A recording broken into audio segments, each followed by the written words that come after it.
Hey students, welcome to Jasmeet classes. आपका फिर से स्वागत है बीकॉम की सीरीज़ पे। मेरा नाम विशाल आर्य है और आज मैं आपको बताने वाला हूँ इकोनॉमिक्स के कुछ इंपॉर्टेंट क्वेश्चन। तो आज BCom annual mode Indian economy के इंपॉर्टेंट क्वेश्चंस को मैं यहाँ पे डिस्कस करूँगा। और ये क्वेश्चन ऐसे हैं जो बार बार एग्ज़ाम में रिपीट होते हैं, तो 10-12 क्वेश्चन जो आपको बताऊँगा इसके लिए आप ज़रूर प्रिपेयर करना। तो पहला क्वेश्चन जो मैं बताने वाला हूँ ये है, मैं इसको इंग्लिश में बताऊंगा, आप चाहे तो उसको हिंदी में मैं इसको ट्रांसलेट कर देता हूँ जो हिंदी मीडियम के स्टूडेंट्स हैं, ताकि उनको कोई इशू ना हो।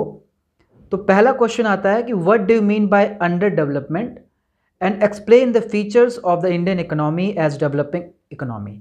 यानी अंडर डेवलपमेंट से आप क्या समझते हैं, यानी अल्प विकास हिंदी में से बोलेंगे कि इससे आप क्या समझते हैं और इसकी क्या क्या विशेषताएं हैं। तो वेरी फर्स्ट क्वेश्चन जो एग्जाम में आता है, बहुत बार रिपीट होता है क्वेश्चन। अगर आप अगला क्वेश्चन जो है आता है डिफाइन नेशनल पॉपुलेशन पॉलिसी 2000, यानी राष्ट्रीय जनसंख्या नीति 2000 से आप क्या समझते हैं, इसके बारे में समझाएं। तो ये क्वेश्चन जो है एक नेशनल पॉपुलेशन पॉलिसी जो एक्ट बना था पार्लियामेंट के अकॉर्डिंग, उसके यहाँ पे आपको उसका आंसर देना है। उसके बाद अगला क्वेश्चन आता है explain the poverty alleviation programme and what are the causes of poverty in India.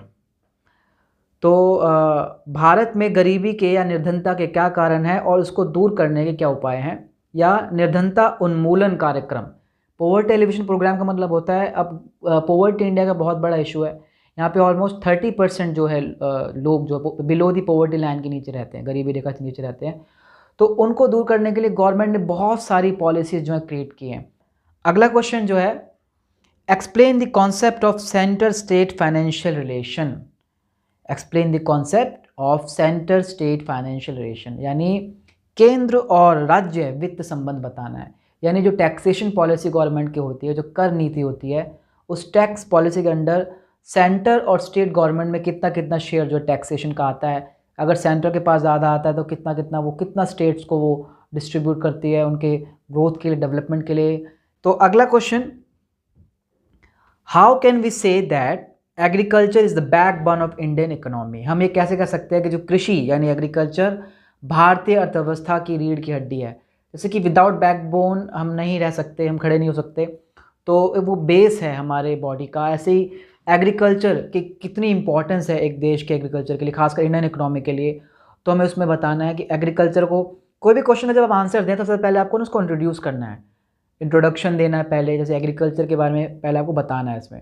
उसके बाद आपको एग्रीकल्चर से रिलेटेड जो इम्पोर्टेंस है कि क्यों ये बैकबोन है, उसको बुलेट पॉइंट्स में आपको आंसर देना है। और कम से कम आपको एक आंसर, अब क्योंकि आपका एग्ज़ाम ऑफलाइन है, जब ओबी होते थे तो हम अनलिमिटेड आंसर लिखते थे, ज़्यादा पेज में लिख रहे हैं, 6-7 पेज हो गए तो उसमें कोई इशू नहीं होता था। लेकिन अब आपको जो 3 आवर्स की लिमिट हो गई एग्ज़ाम में, तो आपको टू द पॉइंट आंसर देने हैं। अगला क्वेश्चन जो हमारा है, explain the land reforms in India and the rational behind it, give its measures. यानी लैंड रिफॉर्म यानी भूमि सुधार से आप क्या समझते हैं भारत में और इसके क्या क्या उपाय हैं। लैंड रिफॉर्म का मतलब क्या होता है कि जो इंडियन में जो फार्मर्स हैं वो 2 कैटेगरीज में बटे हुए हैं। एक तो मार्जिनल फार्मर्स होते हैं और एक रिच फार्मर्स। अगला क्वेश्चन करने से पहले मैं आपको ये बताना चाहूँगा कि इन क्वेश्चंस के आंसर्स अगर आपको चाहिए तो हमारे पास जो है आप हमसे भी नोट्स ले सकते हैं, और मैं ये रिकमेंड करूँगा आप मार्केट से भी अगर लेना चाहें तो वहाँ से भी ले सकते हैं। इन क्वेश्चंस के आंसर वहाँ पे आपको मिलेंगे, ठीक है। हमारे नोट्स पे भी इनके आंसर्स आपको अच्छे से मिलेंगे, तो डिपेंड करता है आप इसको कहाँ से लेंगे। अगला क्वेश्चन जो है हमारा आता है explain the concept of green revolution, its impact and the problem faced by it. Green revolution, ये एग्जाम में आप 11वीं-12वीं क्लास से इंडियन इकोनॉमी में ये क्वेश्चन पढ़ते आ रहे हैं, अगर आप आर्ट्स कॉमर्स से बिलोंग करते हैं तो इस क्वेश्चन को हिंदी में क्या क्या बोलेंगे कि ग्रीन रिवोल्यूशन यानी हरित क्रांति से आप क्या समझते हैं और इसका क्या इम्पैक्ट था और उसकी क्या प्रॉब्लम इसने फेस। अगला question, what is the rational of agriculture pricing in India, distinguish between MSP and procurement price, what are important instruments of agriculture price policy that is APP in India.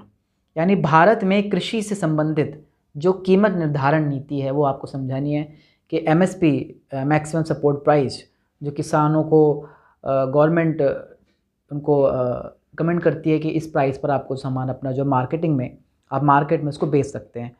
अगला question, differentiate between public sector and private sector enterprise, what is the meaning of budgetary support for PSEs।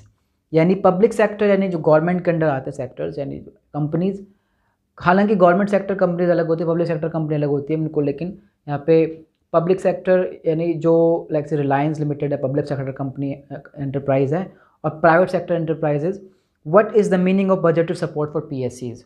PSE मतलब जो public sector enterprise है, private sector enterprises है, उनको government कैसे support करती है, ये सब आपको बताना है। अगला question, differentiate between foreign capital and foreign investment, foreign direct investment is superior to foreign portfolio investment, comment. यानी विदेशीय प्रत्यक्ष निवेश और विदेशी पूंजी में क्या अंतर है, और फॉरेन डायरेक्ट इन्वेस्टमेंट जो है फॉरेन पोर्टफोलियो इन्वेस्टमेंट से कैसे बेटर है, यानी FDI जो है छोटी छोटी पोर्टफोलियो इन्वेस्टमेंट से कैसे बेटर है। तो फॉरेन इन्वेस्टमेंट का तो आपको मतलब पता है कि बाहर के देश, अपने देश को छोड़कर बाहर के देश में इन्वेस्टमेंट करना, जैसे कि वहाँ के कोई एसेट खरीद लेना, कोई कंपनी खरीद लेना या वहाँ के शेयर ले लेना, तो सब चीज़ें आपको उसमें डिस्कस करनी है। अगला क्वेश्चन आता है, why there is a need of foreign capital, what are its limitations. Foreign capital की क्या ज़रूरत है, क्या आवश्यकता है, और इसकी क्या क्या लिमिटेशंस हैं, ये हमें डिस्कस करनी है। ओके, अगला क्वेश्चन काफ़ी इंपॉर्टेंट है, बहुत बार रिपीट हुआ है।